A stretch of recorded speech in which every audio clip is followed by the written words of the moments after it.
Você ouve a partir de agora Opinião Pernambuco, na Rádio Universitária FM 99.9, Rádio Paulo Freire AM 820 e no YouTube, no canal da TVU Recife.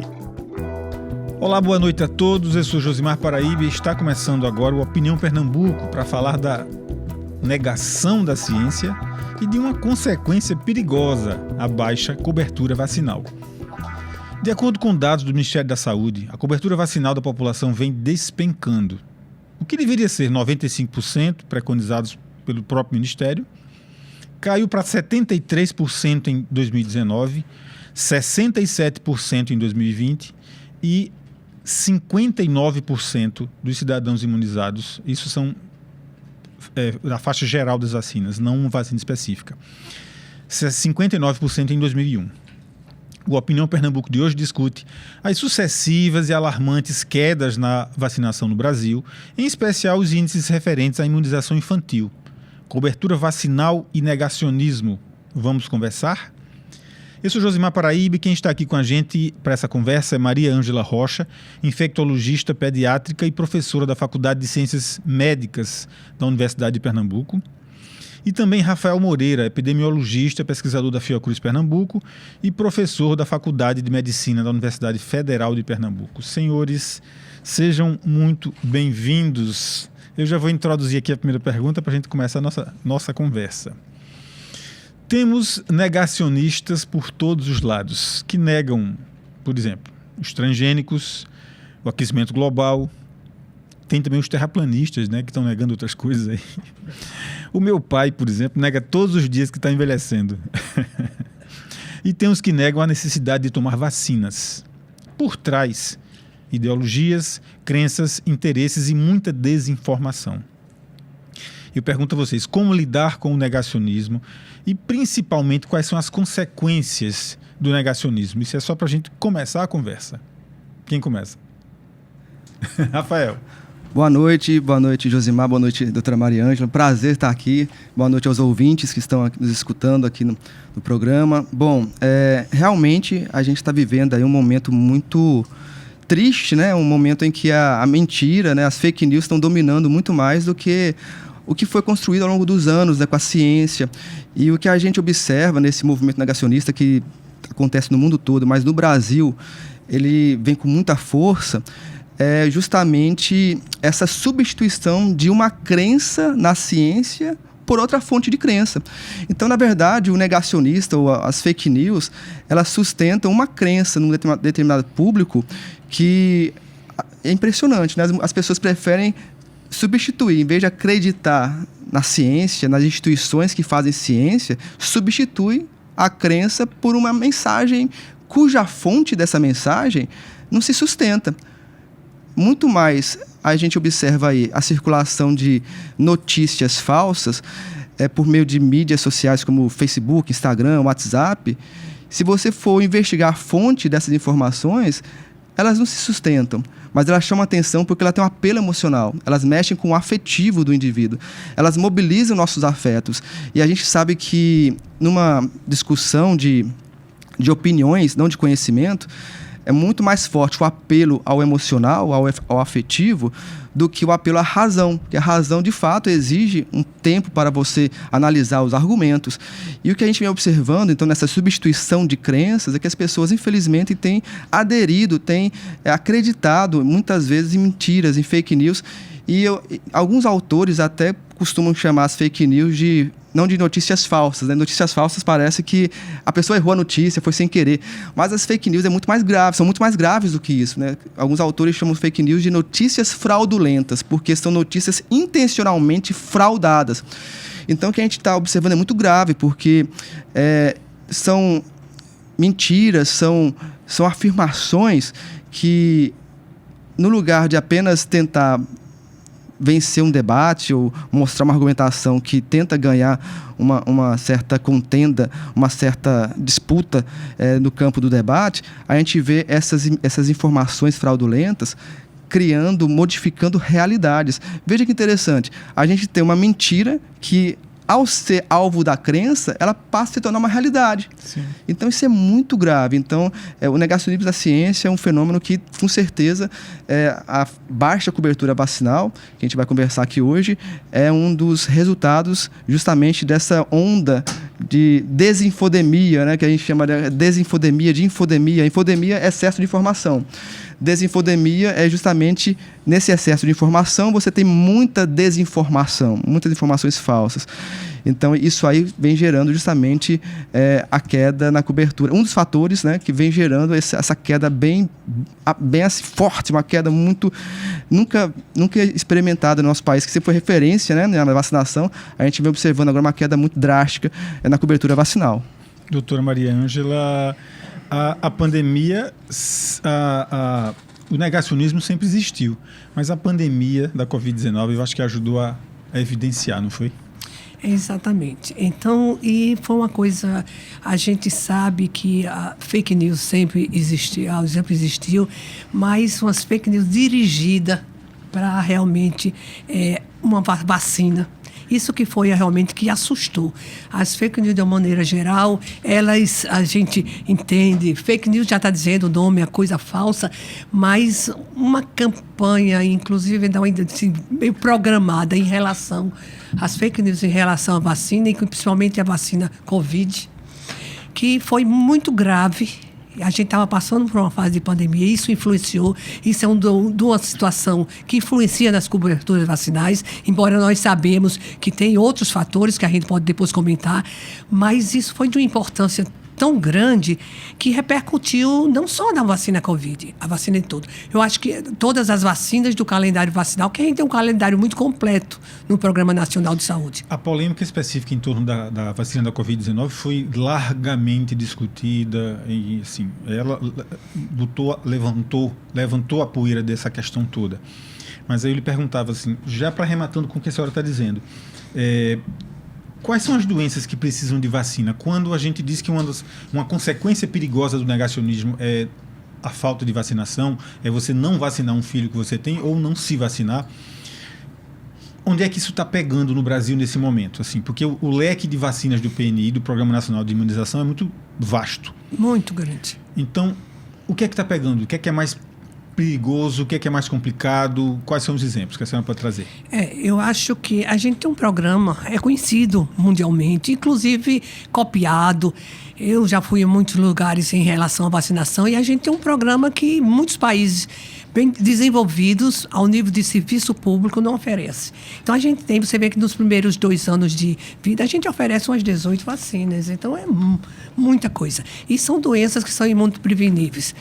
Então qualquer coisa que abale essa cobertura vacinal, para vocês terem uma ideia, a gente sempre teve um programa reconhecido, que é eficaz, e com muitas vacinas que para o esquema precisa mais de uma dose, e a gente conseguia cumprir, tanto que algumas doenças desapareceram.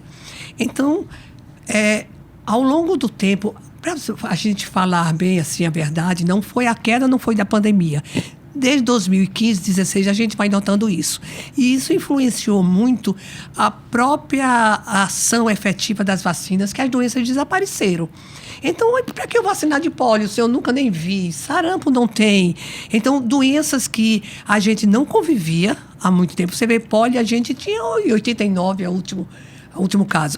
Então, o próprio sucesso das vacinas, a gente comenta muito isso no grupo de vacinação, o próprio sucesso fez com que a necessidade dela diminuísse. E a gente sabe que a gente tem que manter isso, porque os patógenos continuam aí. A gente tem as pessoas vacinadas que não, mesmo que circule o patógeno, ele vai circular menos, não produzindo doença, e as coisas não vão acontecendo.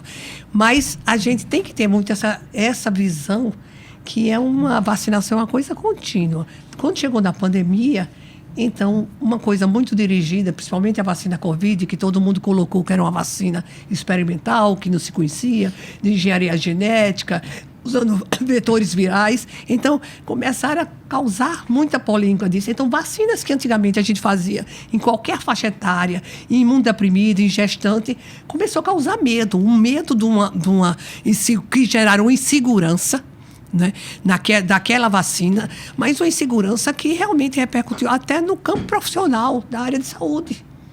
Então, as pessoas tinham medo que vacina ia causar isso, ia causar reações autoimunes, ia causar alterar o RNA, DNA das pessoas, ia causar mais câncer, ia causar HIV. Então, com isso foi uma coisa que já vinha tendo uma certa dificuldade, não só pela que a gente estava com a dificuldade de cobertura, porque as pessoas não estavam caindo. Outras coisas, às vezes a dificuldade de acesso.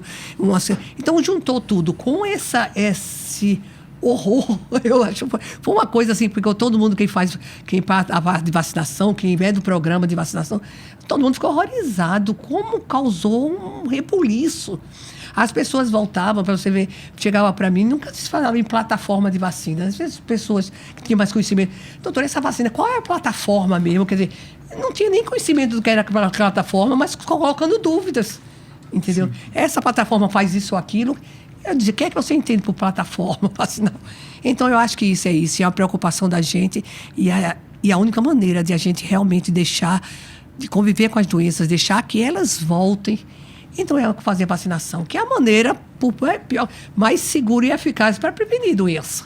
Então, a gente tem que estar com essa consciência e a preocupação da gente é realmente falar, conversar, explicar. O conhecimento e a orientação é muito importante, né?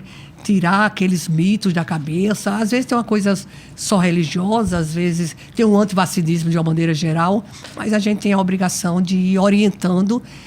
A intenção é coberturas vacinais boas e desaparecer as doenças, né? Você está acompanhando o Opinião Pernambuco pelas rádios Universitária FM e Paulo Freire AM, que hoje discute cobertura vacinal e negacionismo. Eu estou aqui com a doutora Maria Ângela Rocha, infectologista pediátrica e professora da Faculdade de Ciências Médicas da Universidade Federal, da Universidade de Pernambuco, da UPE. E também Rafael Moreira, epidemiologista, pesquisador da Fiocruz Pernambuco e professor da Faculdade de Medicina da Universidade Federal de Pernambuco. Eu vou trazer para vocês aqui uns dados para ilustrar nossa conversa num ponto que a senhora já citou, que é a polio. Até meados de 80, a poliomielite causava paralisia em quase 100 crianças por dia no mundo, segundo dados da OMS, a Organização Mundial de Saúde. Somente no Brasil foram registrados quase 27 mil casos da doença entre 1968 e 1989, que foi o ano da última notificação no país. 89, exatamente. Em 94, as Américas receberam o certificado de eliminação da doença. Porém, há alguns anos, o Ministério da Saúde brasileiro vem alertando para um possível retorno da doença por conta dos baixos índices da vacinação. Em 2021, menos de 70% do público-alvo estava com as doses em dia, frente aos mais de 98% em 2015. Esses números preocupam, não é, doutora? Muito, muito. E é uma vacina sempre que a gente conseguiu uma boa cobertura. Mas a gente vem notando isso, como eu falei, em 2015, 2016. Então, de 2016, 2017, a cobertura vacinal tem caído. E uma coisa importante, a polio você faz mais de uma dose. O esquema básico inicial são 6 doses. E a gente não precisa... O problema é não ter cobertura boa com o esquema vacinal completo. E a gente, exatamente, uma dose só não seria uma dose suficiente. A gente tem que completar esquema. E é muito interessante quando a gente vai ver nas coberturas, pelo que o Ministério libera, os dados, a gente às vezes tem uma cobertura da primeira dose, a segunda dose já cai, terceira. Então, em todas as vacinas que tem mais de uma dose, que a maioria precisa mais de uma dose, a gente tem baixas coberturas vacinais. Então, a gente tem que ficar realmente bem alerta a isso. E polio é uma doença que a gente conseguiu receber um certificado. Eu fui da época que, lá no Oswaldo Cruz, o setor de infectologia pediátrica, a gente tinha um pavilhão cheio de paralisia. e paralisia infantil, dependendo de respirador, paralisia intercostal, a gente paralisias graves, com sequelas, tudo isso. A gente conseguiu acabar com isso desde 89 que a gente não tem. Então é uma coisa de entristecer, realmente. A gente voltar a ter aquela preocupação, avaliando os casos suspeitos começando a chegar. Logo a gente tem um mundo muito mais globalizado. Esse é o termo muito usado, né?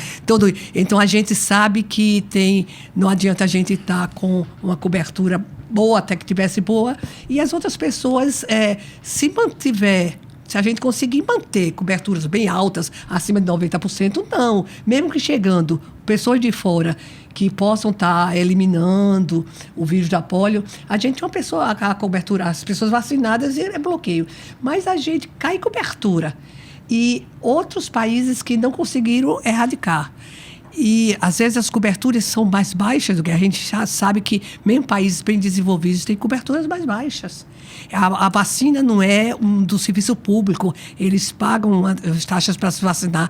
Então, juntando tudo isso, é uma preocupação. O alerta da polio surgiu depois de casos, a OMS disparou esse alerta da polio para o mundo inteiro, depois de casos em Israel e no continente africano. Os primeiros casos recentes agora, não é? O continente africano, ele sempre teve uma área que, que não conseguia, assim, por dificuldades muitas que eles têm, a gente sempre, mesmo os outros países tendo erradicado, eles continuam no caso. Então, aquela área de Nigéria, Índia, que não é obrigatoriamente só África, mas alguns países. Então, a gente tinha muita dificuldade. A Organização Mundial de Saúde se preocupava muito com isso. E a gente tinha tem uma vacina que era usada mundialmente oral, que tinha facilidade da vacina oral, que não precisava, lógico, hoje em dia a gente dá uma preferência para vacina injetável, né? Mas a gotinha, o Zé Gotinha da gente ficou famoso, mas uma vacina que dava acesso a todo mundo sem precisar de muita coisa, logística, né? Muita logística para vacinar. Então, é uma preocupação, a gente fica muito preocupado com a volta disso. Eu fui do tempo que eu peguei casos de pólio, trabalhei com pólio numa quantidade grande lá no Oswaldo Cruz. A gente tinha um pavilhão todo. Rafael, quando a gente faz quando começa a estudar o tema e levanta as pesquisas todas, aparece uma palavra lá que é a hesitação. E vê só o que eu achei num dos artigos da Fiocruz. A hesitação já é considerada como uma das 10 maiores ameaças da saúde pública mundial. A hesitação diante da vacina. Exato.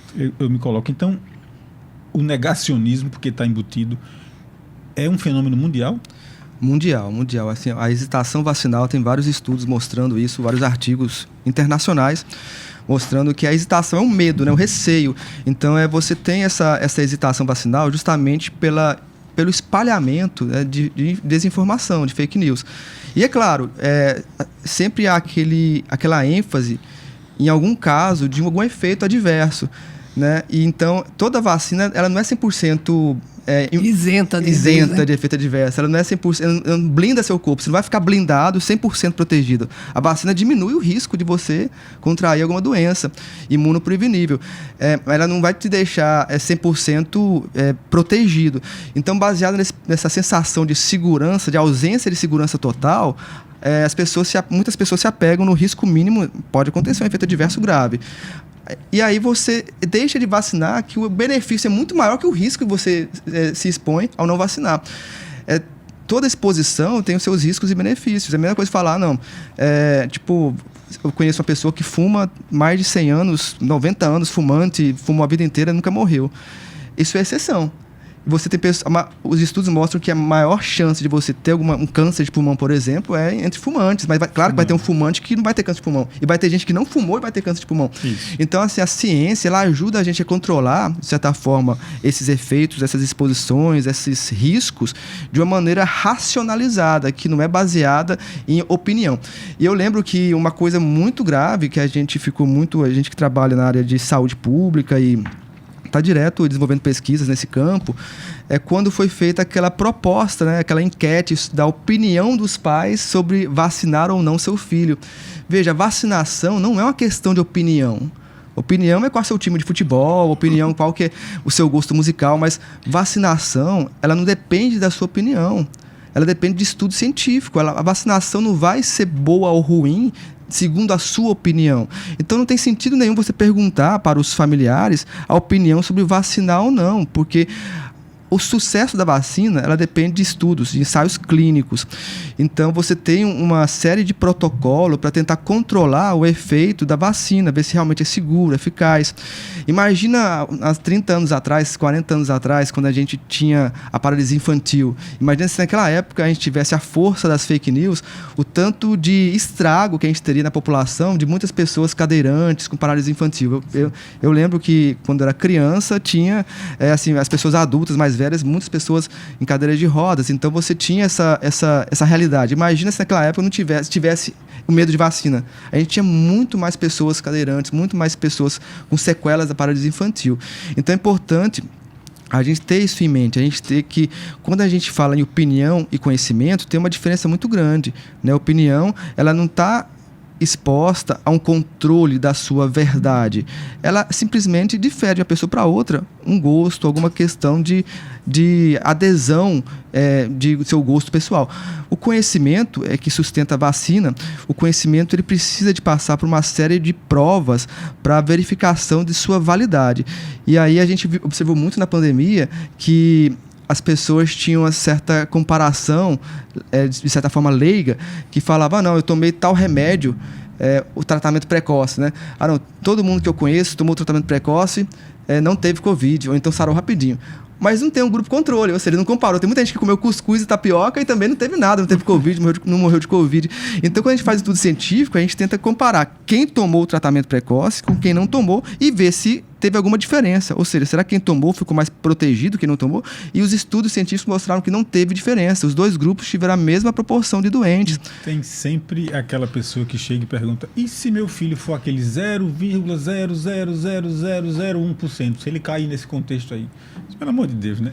Ele tem muito mais 99% de chance de cair no outro grupo, que é no grupo que está exposto a pegar uma doença. Então é melhor arriscar ter um efeito adverso muito raro do que você ter um efeito muito comum, que é pegar uma doença, que é contrair algum vírus, alguma doença muito prevenível.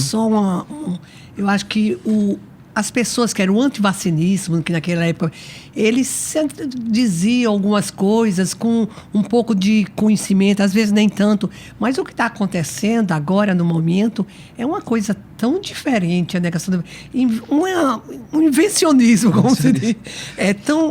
Coisas que é impossível você tomar uma vacina acontecer. Eu acho que vacina, a gente corre um risco, toda vacina a gente tem um percentual, isso mais hoje em dia é mais controlado, né?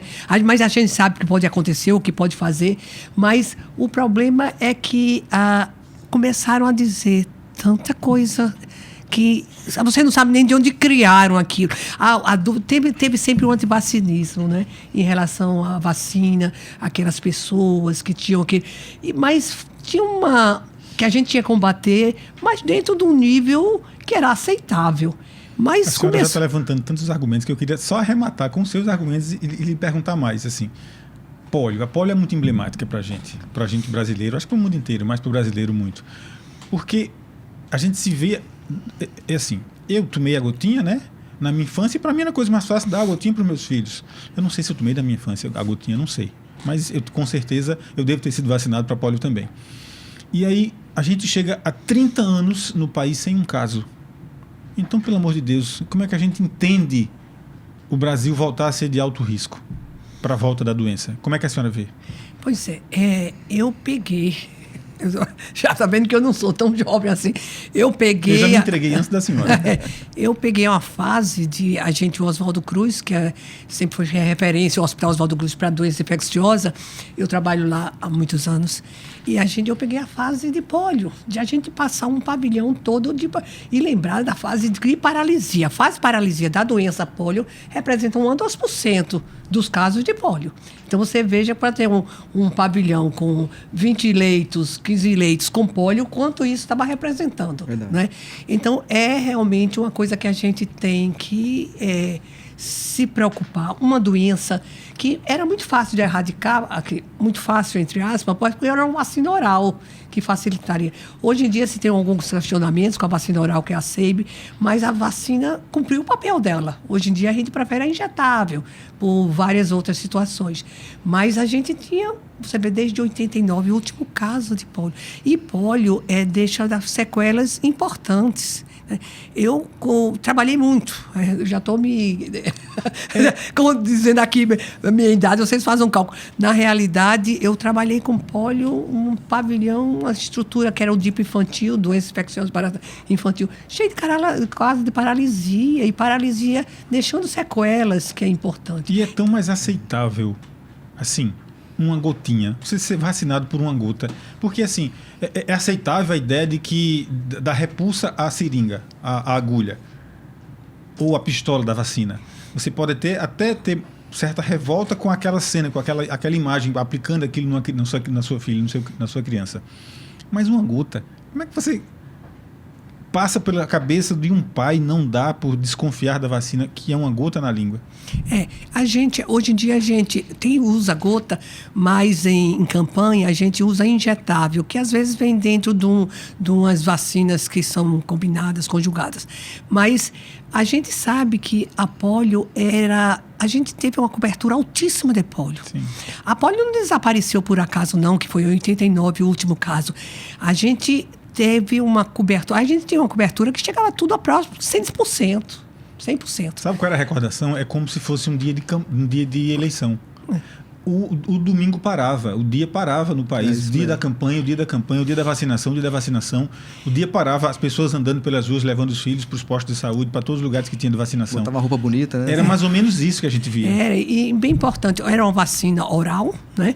A gente hoje em dia trabalha mais, prefere por uma série de coisas a vacina injetável, que é inativada. Essa vacina oral é uma vacina viva, atenuada, e a gente fazia isso. E além disso, essa vacina oral, as pessoas que tomavam a vacina, durante um período, ela eliminava, junto com as fezes, o pólio, o vírus da pólio, que eram os 3 tipos que a gente queria vacinar, com atividade baixa, que a gente chama atenuado. Então, as pessoas também tinham contato com esse vírus, mesmo sem vacinar. E isso mantinha o ciclo de contato com o vírus, fazer proteção. Então, se conseguiu cobertura, impressionante. Imunidade coletiva, né? Ou imunidade coletiva. Você está acompanhando a Opinião Pernambuco pelas rádios Universitária FM, Paulo Freire AM, que hoje discute a cobertura vacinal e o negacionismo. A gente faz uma pausa para o intervalo e volta em instantes. Você está acompanhando a Opinião Pernambuco pelas rádios Universitária FM, Paulo Freire AM, que hoje discute a cobertura vacinal e o negacionismo. Quem está aqui comigo é Maria Ângela Rocha, infectologista pediátrica e professora da Faculdade de Ciências Médicas da Universidade de Pernambuco. E também Rafael Moreira, epidemiologista, pesquisador da Fiocruz Pernambuco e professor da Faculdade de Medicina da Universidade Federal de Pernambuco. Senhores, eu vou trazer uma pergunta que é bem genérica, sintam-se à vontade para me ajudar a entender. O mundo se preparou para vacinar tanta gente? Vamos contextualizar essa questão. Os programas de vacinação se estenderam pelo mundo todo. Nós corremos o risco de ter um apagão por falta de produção. E aí eu me refiro ao sarampo, da difteria, DTP? É isso? DTP. A pentavalente, que é da coqueluche. Essas vacinas todas, o mundo se preparou para ter tanta vacina para todo mundo. A gente tem capacidade para todo mundo, e não só o Brasil. Eu acho que... Tem só mais um componente para ajudar a entender. Algumas dessas vacinas que eu acabei de citar, elas têm um custo muito baixo, tanto da produção como da venda. Os laboratórios já não vendem por altos valores, então eles perdem interesse em continuar produzindo e passam a querer pesquisar e gastar e ter mais trabalho com o que rende, a questão financeira. Então isso também pesa no contexto dessa sua resposta? Mas eu acho que é uma coisa muito mais global. Eu acho que tem grandes laboratórios que têm uma responsabilidade de produzir e fornecer de uma maneira geral. Lógico que existe também uma certa cobrança pela Organização Mundial de Saúde, porque nem todos os países têm condições de produzir e condições de comprar, então a organização entra isso para comprar vacina e fornecer, isso é uma coisa. E os países que têm condições de produzir realmente facilitar. Mas são muitas vacinas, então laboratórios, a maioria, a gente tem laboratório nacional que produz alguma coisa, mas a gente também depende muito de laboratório estrangeiro. E o mundo todo depende disso. E cada vez o número, não sei a opinião de Rafael, mas realmente o número de vacinas tem aumentado muito e as solicitações muito. E além dos países que conseguem se manter financeiramente, conseguem comprar, esses países mesmo têm que ajudar os que não têm condições de comprar, como países africanos, tudo isso. Porque hoje não é só eu pensar, a gente pensar, vamos ter o Brasil bem vacinado. Nunca a gente consegue 100% em toda a cobertura vacinal. Então, a gente tem que se preocupar com a gente e com outros países. Então, por isso que tem que ser uma integração. A gente depende muito de laboratórios estrangeiros, conhecidos, como a gente tem na Covid, a Pfizer, a AstraZeneca. Ninguém consegue viver isolado. Então Ninguém consegue viver isolado. E com esse país, que a gente, esse termo que usa muito, país globalizado, na realidade, as pessoas se deslocam facilmente de um canto para outro, rapidamente. Então, às vezes, determinado patógeno, um vírus que a gente não tinha, já tinha deixado de ter. Se tem só 5% da população, às vezes, descoberta, entra uma pessoa de fora com aquele patógeno e isso vai circular. À medida que vai caindo essas coberturas vacinais, esse risco fica maior. Então, por isso que deixa de ser responsabilidade de um país. Eu acho que, no seu entendimento de Rafael em relação a isso, é uma responsabilidade mundial.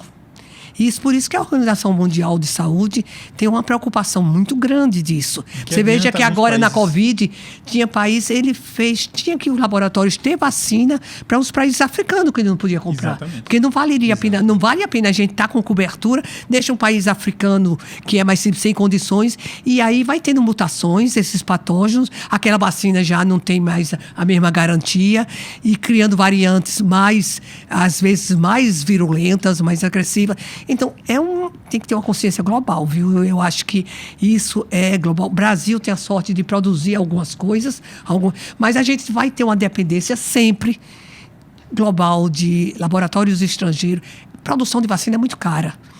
Hoje em dia tem uma facilidade de ser um pouco mais rápida do que era antigamente, mas é muito cara. Pela tecnologia. Então, por exemplo, a Covid, uma vacina foi de última hora. Não, na realidade, essa vacina, 10 anos, vinha tentando a vacina, trabalhando em tipo de vacina de RNA. A tecnologia vinha. Então, eu acho que é isso. A gente tem que se preocupar para erradicar as vacinas, as doenças, tem que pegar globalmente. Ninguém está só nisso, não, né? Rafael, tríplice viral causa autismo, vacina de hepatite B causa esclerose múltipla. É óbvio que eu estou falando de fake news. E por que o ser humano é capaz de criar desinformação a respeito de algo que é tão importante e tão cientificamente comprovado? Então, realmente, não, acho que, só pegando um gancho que a doutora Mariana já falou, eu concordo plenamente. Eu acho que essa questão da vacinação, ela é um compromisso mundial, como bem foi falado, né? Tipo, não adianta um continente vacinar 80% e o outro está só com 10%, 30% de cobertura vacinal. As pessoas circulam, então vai surgir variante, o vírus sofre mutação. Então, é um exemplo clássico, né? A Covid trouxe o exemplo que o individualismo não resolve a questão. Você não consegue acabar com uma pandemia apenas fechando suas fronteiras. Claro que você tem uma redução da circulação de pessoas, mas a cobertura vacinal tem que ser mundial, global. Porque senão a gente está exposto novamente para novas variantes, que as vacinas vão ser tão eficazes, tão fortes quanto a isso. E realmente o que a gente observou, né, com relação a associações esdrúxulas, né, de vacinas com outras doenças, com outras condições, com outros fenômenos, é fruto justamente dessa onda de fake news, de desinfodemia, né? A gente está vivendo, vejam bem, a gente está vivendo hoje o que é chamado da era da pós-verdade. O que seria a era da pós-verdade? Dentro de um cardápio de informações disponíveis que a infodemia, né, gera, você escolhe aquela informação que você mais gosta. Então, você tem um cardápio de informações. Aí você, de repente, escolhe, eu tenho um maior apego por essa informação. Então, você passa a acreditar na informação que tem mais sentido para suas crenças pessoais. Então, se você pega uma fala, que a gente ouviu muito isso, né, no início da pandemia, a gente começou a ouvir muito um certo desrespeito ou deslegitimização da própria OMS. Sim. Isso começou até nos Estados Unidos, com o governo Trump, dizendo que a OMS tinha pacto com a China, com a produção do vírus, a OMS comunista. Aí começou a vir aqui para o Brasil a Fiocruz, não sei o quê, esquerda. Então você começa a deslegitimar politicamente, ideologicamente, essas instituições de ensino. E também tem os interesses, né, Rafael, que tem interesse em... Comerciais. Às vezes também tem isso, China e né? Estados Unidos é um exemplo disso. Então você tem essa criação de deslegitimar a fonte. Então, ó, você não pode acreditar na OMS porque ela tem envolvimento. Você não pode acreditar nas universidades porque a universidade pública acontece isso. A Fiocruz, ela tem relação. Então você passa a desacreditar a fonte de informação, e aí você escolhe lá o cardápio de crença, você escolhe que essa crença faz mais sentido para mim, já que eu acredito nessa fake news. Então essa história aqui, ela tem muito mais sentido. É importante a gente destacar que para você acreditar numa informação, ela é muito mais fácil de você acreditar se ela tiver coerência, ou seja, se ela tiver uma história com sentido, começo, meio e fim, e ela já faz sentido com aquilo que eu já acreditava antes, do que a realidade. Porque a realidade muitas vezes confronta a gente, tira a gente da zona de conforto. Às vezes uma fake news, ela traz esperança, ela traz segurança, ela conforta, porque ela traz uma informação que não me faz entrar em conflito com um cenário caótico, por exemplo, que é a pandemia. Então, entre acreditar que um tratamento precoce funciona ou esperar uma vacinação chegar, as pessoas acabam acreditando, não, é muito mais confortável, já existe medicamento, vamos tomar esse medicamento que ele funciona. Eu acho o seguinte, eu acho que a questão da vacinação também no Brasil atrasou muito. A gente tem um PNI que tinha capacidade de vacinação muito maior do que foi durante a Covid, só que a gente observou foi uma desmotivação, ou seja, o incentivo a tratamentos que não tinham evidência científica. Isso é muito grave. Negacionismo muito em relação muito negacionismo. E aí a gente vai entrar de novo na ação do Ministério da Saúde. Deixa eu perguntar para vocês então. A senhora já deixou claro, e aí é fato, do quanto o PNI é estruturado, desde que o planejamento do PNI seja seguido, ele é exemplo para o mundo. Para o mundo. Com certeza. Pronto. Mas o Ministério da Saúde deixou os estados e municípios a prerrogativa de organizar as campanhas de vacinação. E aí a pergunta que surge daí é que quais as consequências dessa falta de orientação única? Embora o PNI seja tão soberano, mas será que ele consegue ser aplicado de maneira uniforme em todos os 5.570 municípios do país? É muito, né? E fora os municípios, quantas salas de vacinação tem? Então, um número muito grande de salas de vacinação para ter esse controle. Olha, o PNI, até há pouco tempo atrás, sempre até deu conta de tudo isso. Eu sei que é difícil, município super pequeno tem casos de vacina, mas tem que ter, de qualquer forma, ao nível de central, uma boa orientação e uma boa condução desse programa. O programa, olha, eu viajei em relação à vacina, reconhecido um programa, reconhecido nacionalmente e internacionalmente. Eu fui para algumas reuniões fora do Brasil, o pessoal ficava admirado como um país desse tamanho, com essa quantidade, a gente fazia um dia de campanha de vacinação, vacinava todo mundo, tinha milhões de doses sendo aplicadas, então todo mundo ficava, países pequenos não conseguia. Mas isso tem que ter uma coerência que vai do alto ao mais baixo, né? De tudo isso. Se uma pessoa, e principalmente uma pessoa que consiga interferir na política de saúde, então altera muito essas coisas. O programa sempre foi reconhecido. Eu tive já a oportunidade de viajar em relação... Eu tenho uma ligação muito grande com o programa, porque eu coordeno o CRI aqui, que é uma vacinação especial. Então, a gente sabe da capacidade impressionante, um país deste tamanho, com não sei quantas cidades, municípios pequenos, a gente conseguir. Agora, também tem que ter a voz ativa, dando todo um suporte para isso. Então, eu acho que, de um tempo a gente começou, a vacinação parece, estou entre aspas mesmo, que deixou de ter a importância, o valor devido, que a gente sempre teve. Eu sou do tempo, eu vou me entregar aqui, né? Sou do tempo da Xuxa, fazendo campanha para vacinação. Show, sarampo, show da que Xuxa fazia. Do Zé Gotinha, né? Campanhas de rádio, campanhas de TV, campanhas de todo esse tipo, assim. Como é que a gente avalia as campanhas de vacinação hoje? Porque a gente não vê mais esse envolvimento de atores, esse envolvimento de cantores, esse envolvimento dos artistas, essa massiva campanha por conta do Ministério da Saúde para que todos se vacinem? Como é que vocês avaliam hoje em dia? Sem contar também da participação do Exército, que eu não sei se ainda é a mesma que era antigamente. Olha, eu acho que o programa perdeu um pouco. O Programa Nacional de Imunização, ele está completando 50 anos, se não me engano. 50. Perto disso. Então, é um programa. É 70. É um programa sempre muito respeitado. E eu digo isso assim, que eu participei fora do Brasil. O programa era seguido, porque um programa gratuito, um programa que livre lá fora você tem que pagar um seguro para. A gente oferece gratuitamente um número de vacina que poucos programas públicos têm essa quantidade de vacina que é oferecida, mais de 18 vacinas. Então, a gente tem que realmente esse programa ser respeitado e era respeitado.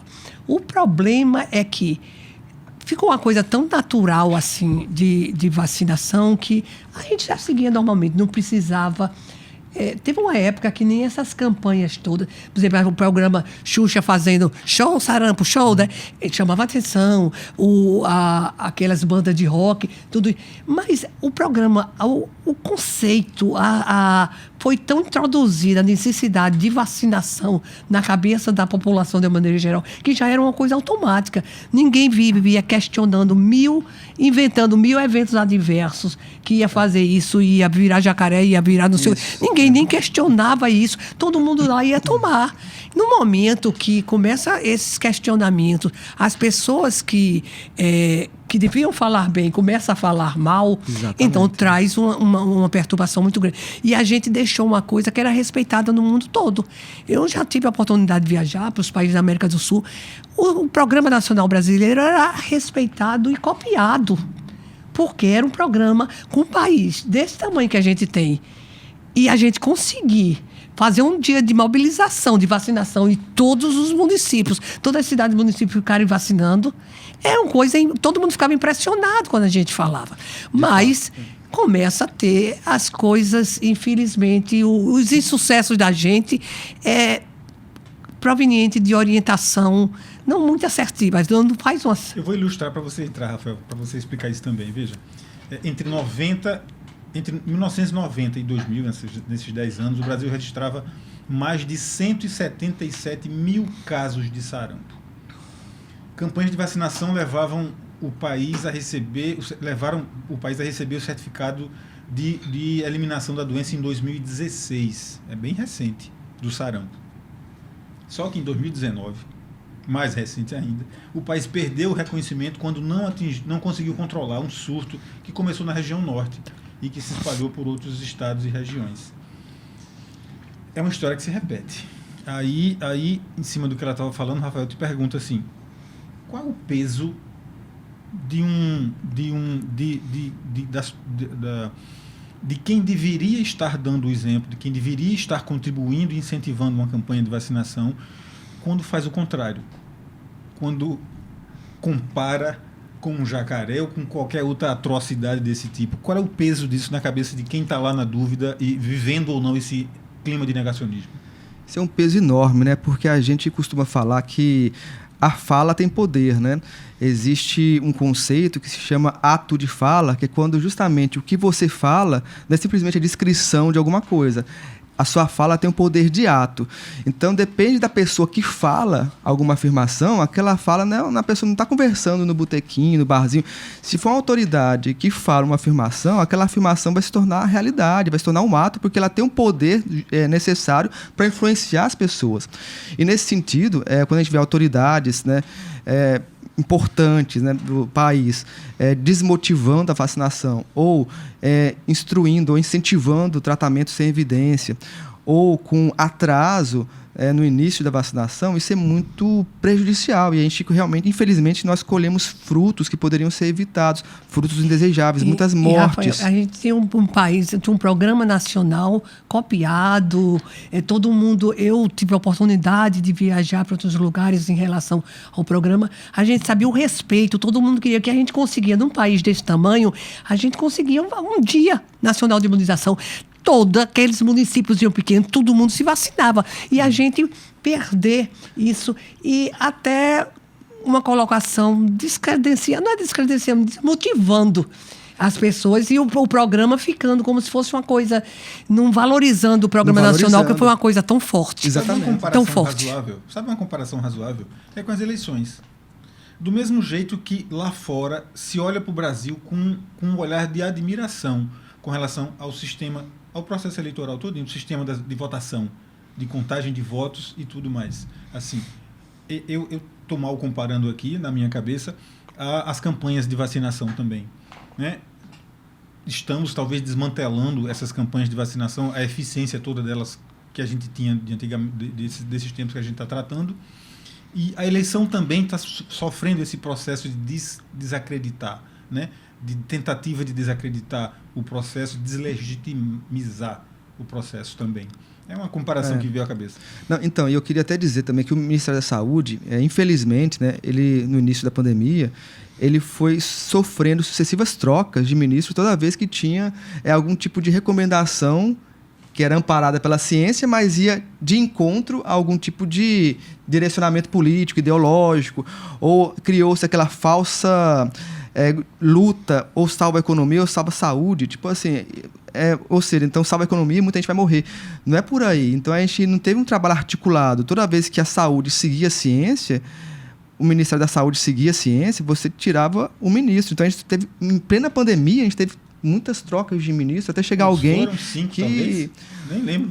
E a gente sempre teve um programa nacional de imunização muito respeitado. Eu tive a oportunidade de ir para fora do Brasil, mesmo, principalmente os países da América do Sul, palestrando também e participando de encontros assim, de imunização. O Programa Nacional de Imunização era respeitado e copiado. A gente apresentava um país deste tamanho. A gente conseguia fazer um dia nacional de imunização. E, ao mesmo tempo, vacinar todos aqueles pequenos municípios e manter um programa com coberturas boas. A gente tinha coberturas excelentes. Na medida que vai havendo vão colocando certo descrédito, certas coisas, a tendência é coberturas cair e voltar a doenças que a gente já tinha erradicado há muito tempo. Isso é tão grave porque a gente vê, pela primeira vez, a gente observou que a partir dessa falta de confiança nas informações que o Ministério da Saúde estavam divulgando, teve um momento que o Ministério da Saúde falou que não ia mais divulgar o número de óbitos. E aí, o que aconteceu? Criou-se um consórcio de imprensa, né? A gente vê aqui o número dos consórcios de imprensa, justamente para ocupar o lugar que devia ser do Ministério da Saúde. Ou seja, criou-se uma deslegitimização tão grande, justamente pela falta de transparência, que precisou da imprensa... Precisa da iniciativa privada entrar para ocupar o lugar que era do Estado. Ocupar o lugar do Estado, ou seja, não, tipo, já que o Ministério está escondendo, então... o consórcio de imprensa, várias empresas de rádio e televisão, a gente que vai falar quantos óbitos, porque o Ministério não quer falar justamente para tentar esconder a gravidade da pandemia. Então, quando você tem essa falta de transparência, que a gente viu até recentemente, o atraso no censo, então a falta de informação é muito útil para quem quer criar uma ficção. Então, quando você não tem informação do censo, qualquer afirmação que você colocar em público, não tem como você contradizer. Então você vai criar sua própria ficção em substituição da realidade. Então a gente vê esse movimento de tentar não dar transparência. A gente poderia citar aqui vários outros sigilos, né, que estão por aí sendo colocados. Então a falta de informação é muito útil para quem tem interesse de emplacar a sua própria versão dos fatos, né? Então isso é muito grave. O Ministério da Saúde passou por isso, infelizmente, de uma falta de informação, de transparência, de uma falta de liderança no processo, né? O PNI, como a doutora Mariana também falou, um programa de reconhecimento internacional. O Ministério da Saúde tem que ter uma liderança na coordenação da vacinação. A vacinação o município executa, o Estado ampara, mas o Ministério da Saúde tem que ter a liderança nessa organização. E, infelizmente, o que a gente viu foi o pacto federativo, ou seja, cada estado agindo de forma independente, comprando vacina no exterior, justamente pela omissão do Ministério da Saúde, né, ou a lentidão do Ministério da Saúde, justamente porque criava essas fantasias, né, da vacina faz mal, etc. Muito mais os custos. Muito mais, porque você tem... Compra de vacina. Esse programa realmente tem que ser global. O grande mérito, e sempre eu tive a oportunidade de participar... A gente só tem mais um minutinho para encerrar. Sabe por que eu quero lhe perguntar? A senhora falou, esse programa tem que ser global. Ele tem que ser global para as populações rurais, para as populações indígenas, para as populações mais pobres das periferias das grandes cidades, que são pessoas mais vulneráveis, que precisam mais ainda, porque infelizmente, estamos vivendo um nível diferente deles. A senhora concorda? Concordo, sim. E a preocupação sempre do programa, porque não adianta qualquer programa nacional de imunização, a gente tem que ser o mais equitativo, não sei se é assim, não é? De uma maneira geral, porque não adianta a gente ter focos, bolsões de pessoas não vacinadas e vacinadas. E o Brasil conseguiu isso com esse tamanho do país. Uma coisa que chamava a atenção, eu já participei de coisas fora, é um Brasil com o tamanho que a gente tem, a quantidade, com todas as dificuldades, pobres, ricos, muito mais pobre do que rico, talvez, e a gente conseguia coberturas vacinais excelentes. E por isso que muitas doenças desapareceram. Poliomielite, sarampo, depois voltou porque realmente caiu. Várias doenças a gente conseguiu erradicar durante um período por conta disso. Então a gente... Olha, o Brasil, eu já participei fora do Brasil algumas vezes. Eu trabalho diretamente com o Programa Nacional de Imunização, porque eu sou responsável pelo CRI aqui. Mas o Brasil era exemplo. Para a gente mostrar, todo mundo ficava admirado como a gente tinha essas coberturas vacinais, como erradicava determinadas doenças, muitos anos que não aparecia, num país dessa dimensão da gente. Quantos países menores não conseguiam isso? Então, eu acho que a gente tem que preservar. Isso precisa também que quem está... de direito e de poder para uma melhor orientação, não desvirtuar as coisas, porque o programa todo mundo, quando eu saio do Brasil, fica impressionado, o tamanho do nosso país, a gente conseguir as coberturas, a erradicação de determinadas doenças, não pode deixar desvirtuar. Quem está com a caneta na mão, quem tem o poder na mão, tem que agir. E desvirtuar por nada ainda. E figuras públicas também, que podemos formar essa opinião pública, temos que agir também.